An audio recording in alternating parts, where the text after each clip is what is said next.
तुझे मिस्टर सेन याद है कि नहीं? वह हमसे उम्र में बड़ा था, इसलिए हम उसे हमेशा मिस्टर सेन कहकर बुलाया करती थी। तेरे लिए वह बिल्कुल दीवाना हो गया था। तब तेरे पापा जी जीते थे। उसने तेरे पापा जी को मिलकर बड़ी मिन्नत से कहा था कि वह तेरे से ब्याह करना चाहता था। मैं पापा जी के सामने उसकी नकल उतारा करती थी। बहुत छोटी थी, वह अपने से बहुत बड़ा लगता था, समझ नहीं सकती थी।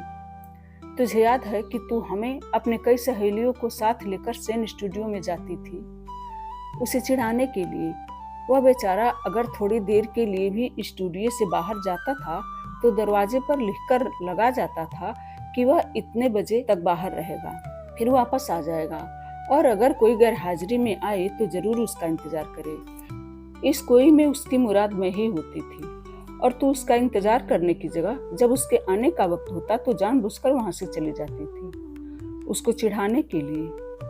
उसके खाली कमरे में बैठकर उसके स्टोव पर चाय बनाकर और हम सब लड़कियों को पिलाकर उसके आने तक तू चली जाती थी, इसीलिए कि बिखरे प्याले से उसे पता चल जाए कि मैं आई थी। निकर्मी, इस रघु से तू उस सेन से ब्याह कर लेती, तेरी बहुत कद्र करता। मैं सेन को प्यार नहीं करती थी, पर इस रघु में तुमने क्या देखा था? मैंने अभी बताया कि मेरे मन का कुछ हिस्सा पहले से ब्याहा गया था और रघु को मैंने बाद में देखा था। यही तो तूने बताया नहीं कि वह कौन था। पगली, यही तो मुझे पता नहीं, यही तो ढूंढ रही थी। असल ब्याह इंसान से नहीं होता, एक तस्वीर से होता है। मैंने सोचा था कि रघु में मेरा तस्वीर मिल जाएगा, पर यह क्या हो गया? कैसे हो गया? अब क्या होगा? जो हो गया मैंने जानकर नहीं किया, अपने से ठीक किया। ठीक न निकले तो मैं क्या कर सकती हूँ? तुझे पता है रघु बहुत खूबसूरत मर्दों में से था, अब भी है। अब तो खैर कुछ ढल गया है। तूने उसे इन दिनों नहीं देखा, उसकी जवानी जैसे फिर से लौट आई है। तेरे से बिछुड़कर जवानी आएगी या बुढ़ापा? बिछुड़कर जवानी आएगी, न बिछुड़ती तो बुढ़ापा आ जाता, आ ही रहा था। बुढ़ापा सिर्फ तन का नहीं होता प्रिया, असल बुढ़ापा मन का होता है। पर वह तेरे साथ बड़ा खुश दिखता था। उस खुशी की कीमत मैं चुकाती रहती थी, पर आजकल वह खुश नहीं था, क्योंकि और कीमत चुकाने से मैंने इनकार कर दिया था। मुझे तेरी पहेलियां समझ में नहीं आती। पहेली कोई नहीं प्रिया, तुझे अच्छा भला पता है कि रघु को साल में एक आध बार किसी लड़की से इश्क हो जाता था, पर तू पहले इस बात को हंसकर टाल देती थी। तू इसे इश्क नहीं खप्त कहा करती थी। अब इस बार खप्त नहीं इश्क कहना चाहती हूँ। अब उसे फिर उसका ख्याल है कि इस बार वह बड़ा सीरियस है, खाक सीरियस होगा, यह हो ही नहीं सकता।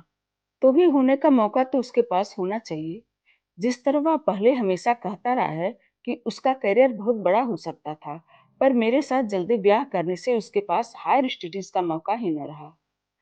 ब्याह के लिए उसने खुद जल्दी की थी, मैं क्या जानती नहीं?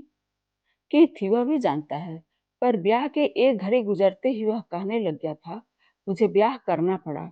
यह पड़ा वाली बात जितनी देर झेली गई झेलती रही हूँ। अब यह अपना भी अपमान लगता है और उसका भी। मैं सिर्फ अपना नहीं, उसका भी अपमान नहीं करना चाहती। मैंने उसकी जिंदगी में दाखिल होकर उसका एक मौका खो जाने दिया, बहुत बड़ा करियर बनाने का। अब यह दूसरा मौका है, अब उसके लिए प्यार करने का। मैं नहीं चाहती कि वह मेरे लिए यह मौका खो दे। पर इक्की तू क्या करेगी? एकता अभी तक बातें कर रही थी, न हंसकर न रोकर, पर प्रिया के इस सवाल से एकता को हंसी आ गई। यहाँ हंसने की बात है, प्रिया ने रुआसी होकर कहा। भाई, यह व्यक्ति बेकार खड़ा क्या करता है? कुछ काम इसे भी सौंपना चाहिए, इसे मेरा जो कुछ करना होगा कर लेगा। यह किसी का कुछ नहीं करता, प्रिया ने उदास सी होकर कहा। इस समय शायद उसे एकता नहीं, अपना आप याद आ रहा था। हरी आजकल कहाँ है? प्रिया ने कुछ सोचते हुए कहा। कुछ पता नहीं, अभी हरी जब याद आता है मेरे दिल को कुछ होने लगता है। कमबख्त ने अपना आप तबाह कर लिया। इसमें कभी तुझे अपना कसूर नहीं लगता? नहीं, इसमें मेरा कसूर नहीं था। वह तुझे जाने कैसा प्यार करता था, वैसे दोस्त रघु का था। दोनों एक ही समय मेरे वाकिफ हुए थे। पगली, उसकी तरफ तूने नजर भरकर भी न देखा। उस समय रघु के सिवा कुछ दिखता ही न था। उसने चाहे फिर अपने मुंह से कभी कुछ नहीं कहा, पर हमेशा एक साये की तरह तेरे साथ रहा। वह मेरा इश्क नहीं था, मेरा हौसला जरूर था। शादी के बाद जब रघु ने बहुत तंग करना शुरू किया, वह चुपचाप आता, इस तरह देखकर चला जाता कि मुझ में हंसकर आंसू को पीने की हिम्मत आ जाती। कभी कुछ कहता नहीं था। 2-3 बार उसने यह जरूर कहा था, भाभी मैं तुझे रोते नहीं देख सकता, कभी तू बहुत डोल जाए तो यह न सोचना कि तू इस दुनिया में अकेली है, मैं हमेशा तेरे साथ हूँ, जो हुक्म करना हो कर देना।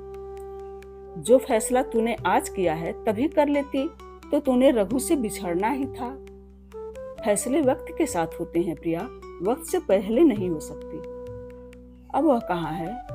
तुझे पता है उसने बहुत शराब पीनी शुरू कर दी थी, गलत गलत औरतों के पास भी। इसमें उसका बहुत कसूर नहीं है कि कोई झेले तो कितनी देर तक झेले। मैं कसूर की बात नहीं कहती, मैं बात कर रही हूँ कि फिर वह बीमार रहने लगा था, शहर छोड़कर चला गया था, पता नहीं कहाँ। मुझे यह भी पता नहीं कि अब तक जीता भी है या नहीं। यह सारा तेरा कसूर है। मेरा कसूर क्यों? वह तुझे प्यार करता था। इस हिसाब से अगर मेरी ऐसी कोई हालत हो जाए तो यह सारा कसूर रघु का होगा। हाँ, सारा कसूर रघु का होगा। उसका इसमें क्या कसूर है? मैं उसे प्यार करती थी, इसीलिए मैं जिम्मेदार हूँ। पर वह भी तुझे प्यार करता था। कुछ दिन तो तूने जीकर देखा होगा। जहाँ तक याद आता है, मैंने 2 दिन जीकर देखा था, जिसे सचमुच में जीना कहते हैं। तुझे याद है, ब्याह से पहले रघु सबसे चोरी मुझसे मिलने आता था। मुझे सब कुछ याद है। एक रात पापा जी से चोरी, जब पापा जी थे वह मुझे एक फिल्म दिखाने ले गया था। मेरी भाभी तब मेरी मदद की थी। उसने कहा था कि हम जब फिल्म से वापस आएंगे वह धीरे से दरवाजे की कुंडी खोल देगी, पापा जी को पता नहीं चलेगा।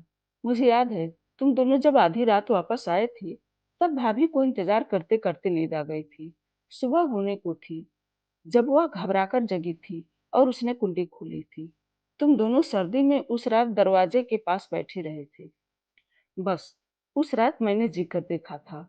रघु ने सिर्फ अपना कोठी नहीं मुझे उड़ाया था, बाहों का एक घोंसला सा बनाकर मुझे उसमें बिठाए रखा था।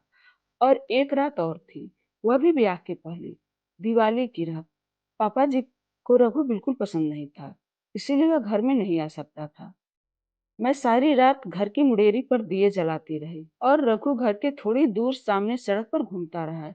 मैं उसे सड़क पर घूमते देखती रही, वह मुझे फिर से दिए जलाते को देखता रहा। बड़ी अंधेरी रात थी, पर हम दोनों के बीच उस रात बहुत से दियों की लौ थी। एक मैंने उस रात जीकर। यह लफ्ज अभी एकता के होठों पर थे कि उसके अंदर से कोई ऐसी रुलाई उठी जिसका कोई बात नहीं था। प्रिया से एकता की हंसी समझी नहीं जाती थी, पर यह एकता का रोना था जो उससे झेला नहीं जा रहा था। प्रिया को एकता की यह हंसी भी याद आ रही थी जो उसने एक बार कोई बात सुनाते हुए एकता के चेहरे पर देखी थी। एकता के खाविद को उन दिनों अस्पताल में नई नई नौकरी मिली थी। उसे रात अस्पताल में रहना होता था। रहने के लिए एक कमरा मिला था, पूरा क्वार्टर नहीं, इसीलिए एकता बाहर का एक कमरा किराए पर लेकर अलग रहती थी। छुट्टी वाले दिन वहाँ रघु आ जाता था। एक रात रघु की तबीयत ठीक नहीं थी, पर उसका रात अपने कमरे में रहना जरूरी था, इसीलिए उस रात एकता उसके कमरे में रह गई थी। अस्पताल से फोन आया और रघु को उस हालत में भी कुछ देर के लिए अस्पताल जाना पड़ा था। कमरे में एकता अकेली थी। फोन आया, किसी लड़की की आवाज थी। Raghu, I suppose you are free tonight, may I come? Ekta phone सुन रही थी और फिर उसने हंसते हंसते कहा था, I suppose is not free tonight, I am here his wife. यह बात एकता ने रघु को नहीं बताई थी, पर रघु को उस लड़की से पता चल गया था। वह समझ नहीं पा रहा था कि क्या करें, पर एकता हंसती रही थी। और आज प्रिया परेशान थी कि एकता जो इस तरह हंस सकती थी, इस तरह रो भी सकती थी। पता नहीं कभी मुझे क्या हो जाता है, एकता ने बहुत देर बाद अपने को संभाल कर कहा। मैंने इस बार जब महू से आते हुए रतलाम में गाड़ी बदली थी, वहाँ मैंने काफी पी थी, हमेशा पीती हूँ। वहाँ एक बैरा है, बड़े प्यार से वह मेरे लिए काफी का प्याला बना कर लाता है। उस दिन कोई नया बैरा लाने लगा तो उसके साथ झगड़ पड़ा और मुझे याद आया पहली बार जब मैं अकेले बम्बई गई थी, रघु को यह कहने के लिए कि अगर वह मेरे साथ ब्याह करना चाहता है तो अभी जल्दी से कर ले, नहीं तो मेरे पापा जी जबरदस्ती किसी के साथ मेरा ब्याह कर देंगे।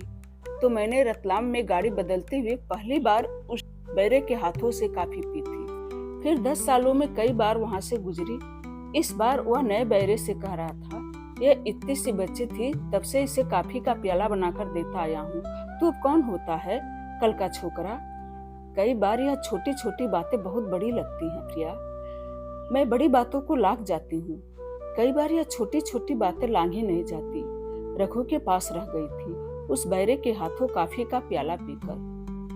रघु से सब कुछ चुकाकर आ रही हूँ। 10 साल गुजर गए, पर वह बैरा वहीं खड़ा था, मुझे काफी का प्याला देने के लिए। उस दिन प्रिया, उस दिन मुझे पता नहीं चल रहा था कि क्या चीज अस्थाई है। जो हमारे कुछ भी नहीं है वह अस्थाई है, और जो सब कुछ है वह अस्थाई नहीं। अभी उसी दिन यह पता लगा था, पूरा पता, कि मेरे मन का कुछ हिस्सा हमेशा के लिए कुंवारा रह गया है और कुछ हिस्सा हमेशा के लिए ब्याहा गया है। रघु के साथ मेरी शादी का इस बात से कोई ताल्लुक नहीं। शादी भी एक हादसा थी, तलाक भी एक हादसा होगा। जो कुछ मेरे मन में कुंवारा है वह अब भी कुंवारा है, जो ब्याहा गया था वह अब भी ब्याहा हुआ है। सिर्फ पता नहीं कि जो कुंवारा है वह कुंवारा क्यों रह गया है, और जो ब्याहा गया है वह किसके साथ ब्याहा गया है। इस कहानी का शेष हिस्सा अगले वीडियो में। धन्यवाद।